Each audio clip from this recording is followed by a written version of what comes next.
ሰላም ወደነ ደረጀ ቤት ልጇን ይዛ ተመለሰች። እንዲሁም ደግሞ ደረጀና የማርታ እህት በመካከላቸው ምን ተፈጠረ? በዛ ላይ ደግሞ አሁን ላይ በጣም እየከፋ የመጣው የማርታ እህት ቤቱን ካልተቆጣጠርኩና እንዲሁም ደግሞ ዳጣዬን ከቤት ካላባረርኩ እያለች ትልቅ ነገር ተፈጥሯል። በስተመጨረሻ ምን ተወሰነ? አሰላሙ አለይኩም ወረህመቱላሂ ወበረካቱህ። ውድና የተከበራችሁ ውድ ቤተሰቦች እንዴት ናቸው? ከኔ ጋር ሁሉ ሰላም አልሐምዱሊላህ። በያላችሁ ሰላማችሁ ብዝት ይበል። ሰብስክራይብ ያደረጋችሁ አበረታቱኝ። እንግዲህ ባለፈው የማርታ እህት በጣም ሰው ከኔ ሌላ የለም ከኔ ሌላ እንግዲህ የሚኖር ሰው በጣም ዝቅተኛ እና እኔ ከነሱ በላይ ነው የምትሞቃቃናት ማለት ነው። አንዳንድ ጊዜ የእናት ሆድ ዝጉርጉር ነው ይባላል። እህት እህቱን አይመስልም፣ ወንድም እንዲሁም ደግሞ ልጅ ቤተሰቡን አይመስልም ይባላል እና አንዳንድ እውነታ ነው ማለት ነው። እንግዲህ ባለፈው ደረጀና ማርታ በጣም ለሰው ልጅ ተምሳሌት የሚሆኑ ጥሩ መልካምና የሚተዛዘኑ ባልና ሚስት ነበሩ። እንደዚሁም ደግሞ በእነሱ ምትክ ደግሞ ልጃቸው እንግዲህ ኤቢ በጣም የምታደርቅና በጣም መጥፎ ጸባይ ያላት መጥፎ አመለካከት ያላት እነሱ ባላቸው አመለካከት እነሱ ባላቸው ስነ ምግባር ደግሞ እነሱ አሳድገዋት የእነሱ ልጅ ሆና ደግሞ በእነሱ ተቃራኒ ነበር የነበራት ማለት ነው። እንግዲህ የሰው ልጅ አንዳንድ ጊዜ መከራን ያመጣል። ከመከራ በኋላ ደግሞ መከራው አልፎብን እንስተካከላለን ማለት ነው። የሚያጠፋንና የሚያለማን እናውቃለን። ያው እንግዲህ በብዙ ትግል መከራ አልፎባት ብዙ ውጣ ውረዶችን አልፋ ኤቢ ደግሞ አሁን ላይ በጣም ጥሩ ልጅ ሆናለች፣ ተስተካክላለች ማለት ነው። ትምህርት የምናገኘው እና ራሳችን ስህተት ላይ ወርቆ የምናገኘው ነገራቶች ካደከሙን በኋላ ነገራቶች በኛ ላይ መከራ ካለፉ በኋላ ነው። ቢሆን ግን መከራ ቢያልፍብን ለወደፊቱ ህይወታችን ያ መከራ ትምህርት እንድንወስድ ያደርገናል ማለት ነው።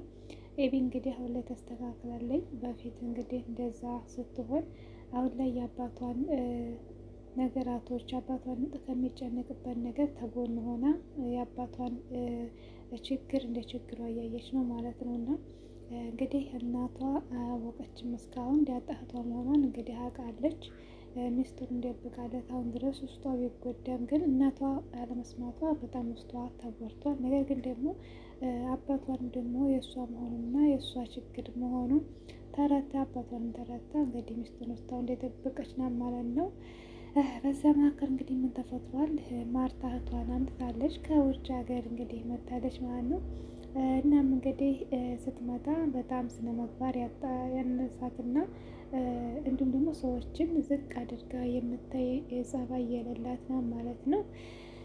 በዛ ላይ እንግዲህ መጀመሪያ ስትመጣ ዘበኛውን እንዲሁም ደግሞ ምጥንን ነበር ያስቀየመቻት።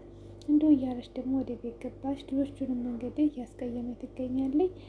በጣም የዋህና ደግሞ ህፃን ምንም መታቋን እንግዲህ ውሃን ነው። ውሃ እንግዲህ ለቤቱ በጣም የሚወዳትና ምንም ማታቅ ጸባዋን ተረታዋት የምትጠበቅ ልጅ ናት።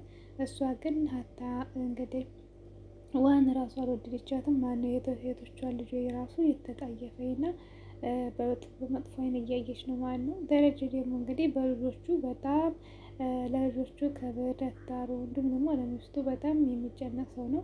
በልጆቼ ከመጣች ምንም ዝም አልላትም ማስጠንቀቂያ ሰጥቶ ነበር ማለት ነው። አሁንም ደግሞ ውሀዬና እንግዲህ ዳጣን ከየት እንዲያመጣት አቤጌልን እየጠየቀች ነበር። እንዲሁም ደግሞ አሁን ላይ ደግሞ አቤጌል እናታ እንደምትወደውና ዳጣ እንደቀማቻት ሰምታለች። ለምን ነው አንቺ የፈዘሽው?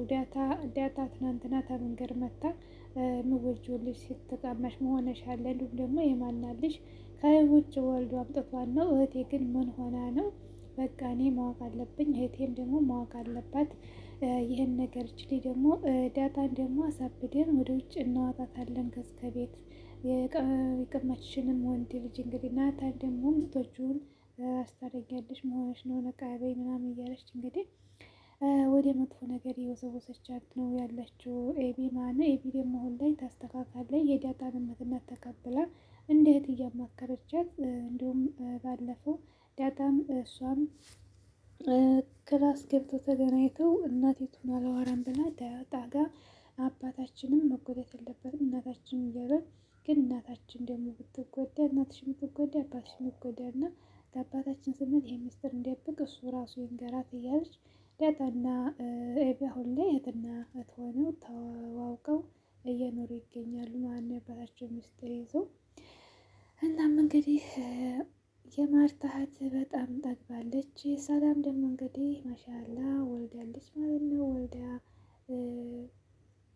እንግዲህ ራሷን ጨርሳ ወደ ቤት እንደምትመጣ እየተናገረች ነበር። ደረጀ ደግሞ ቤት እንከራይላት እንጂ አትመጣም እያለን ነበር ማለት ነው። እሱ እንግዲህ ፈርቶ ነው። ምክንያቱም ሌላ ጉድ አለ ደግሞ ዝግ ያንን ጉድ እንግዲህ አታውቅም ማለት ነው። ይሄንንም አታውቅም። ሰላም እህቱ እናቷ መሆኗን ዳጣን አታውቅም። ዳጣዬም አታውቅም። ዳጣዬ በጣም አሁን ላይ እየከፋን ነው። ናታም ጋር ብዙም አይደሉ እየተራራቁ ነው ያሉት ማለት ነው። እንደውም ባለፈው ከኤቢ ጋር ተቀራርበው እያወሩ አይታያቸው በጣም ቤቱን ቀውሳ እቃውን እየሰባበረች ነበር። እንዲሁም ደግሞ ተወጂዋለሽ ወይ ተወጂዋለሽ እያለቻት ነበር ኤቢ ዳጣን። አዎ አንቺም ተወጂዋለሽ አይደል እና እኛ እህትማማች ነን እና ስለዚህ በቃ እኔ ዝም ብለሽ አየሽን እንጂ ምንም የተፈጠረ ነገር የለም ብላ ሀይቀ እንደዛ ስትላት ኤቢ በጣም ነው ያስደሰተች። ምክንያቱም ያቺ ትናንትና ኤቢ አይደለችም። የሰው ልጅ ሲስተካከል በአንድ ጊዜ እንዴት ደስ ይላል ማለት ነው። በጣም እንደምትወደው እንግዲህ ተረድታታለች ማለት ነው ኤቢ ዳጣን። እና ዳጣዬ እያለቀሰች ነው ዝጋ እናቷን አላወቀች። ሁለተኛ አባቷ በእሷ በኩል የተሰቃየባት ነው። ኤቢም አወቀች። ኤቢም ደግሞ እናቷ እንታውን ነገረቻት ስለ እናቷ እያሰበች እያለቀሰች ነው። በጣም ነገራቶች በዝተውበታል ዳጣዬ ማለት ነው። አሁን ደግሞ ይቺ ተተካችላት የማርታ እህት ደግሞ ተውርጭ አምጥቷት ነው መውጣት አለበት እያለ ክፉ እያሳየቻት ነው። ነገር እሷን ብቻ ሳይሆን የቷን ልጅ ውሃም እያሰቃየች ነው። ራሱ እንግዲህ ገድዬ እያለች ነው ራሷ ወዲያትም ማለት ነው። እናም እንግዲህ አብረው ቁጭ እንዳሉ ሁሉም በአንድ ይመሳሰላሉ እያለች በደረጀ ፊት እንግዲህ በአሽሙር እየተናገረች ነበር። ማናማ ስትላት ውሃና ዳጣ እያለች ነበር ማለት ነው። እንግዲህ ነገሩን ለማክረር እየፈለገች ነው። እንዲሁም ሰላም ጋር ሄዳ እንግዲህ ሰላምነት ለማየት ሄዳለሁ ብላ ይዛት ሄዳ ነበር ማታ ማለት ነው። እንግዲህ እቷን ከዛ መጀመሪያ እንግዲህ እሷን እናይቱ ሰላም ሳትል ልጁን ነው መጀመሪያ የማየው ነበር ያለችው ማለት ነው። ሰላም ደግሞ በጣም ደነገጠች። የማርታ እህት እንግዲህ ቤቱ እንዳለ በጣም እንቅርቅር ታደርገው ነው ማለት ነው። ሁሉም አይወዳትም። ደረጀም ደግሞ ካሁን በኋላ በልጆቼ እንዳትመጣብኝ ብሎ አስጠንቋታል። አንገቷን አንቆ ማስጠንቀቂያ ሰጧታል ማለት ነው። መጨረሻው ግን ምን ይሆን? አቤጌል ግን ጸባዋ ላይ በጣም ደስ ይላል።